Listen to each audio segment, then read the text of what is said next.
Hi, this is Kerry Newhoff from Connexus Church, north of Toronto, Canada. And today's verse comes to us from Nahum, and it makes this claim that you'll see over and over again in the Bible, which is simply this, that the Lord is good, a refuge in times of trouble. He cares for those who trust in him. So I guess my question for me and for you today is this: who or what do you turn to for refuge? And I think the reality is, when I'm really honest in my own life, there's God who will comfort us, but there's also some false comforters in our lives. And think about the people you know, think about your own life. I mean, when things get tough, what do you turn to? Well, it can easily become alcohol or drugs.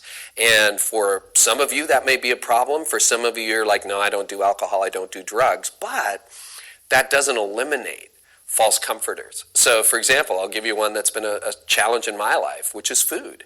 If I'm feeling sad or I'm feeling frustrated, I'll often hit the fridge, rather than the gym, or I'll hit the pantry, and it'll be like I'm just going to eat something, and I'm not actually hungry, I'm just kind of struggling. Or another one that's been a challenge in my life, honestly, is work. And I'm a pastor. I mean, I help church leaders and I help my church. And workaholism is actually something that can seem very virtuous because you're doing it for Jesus, right?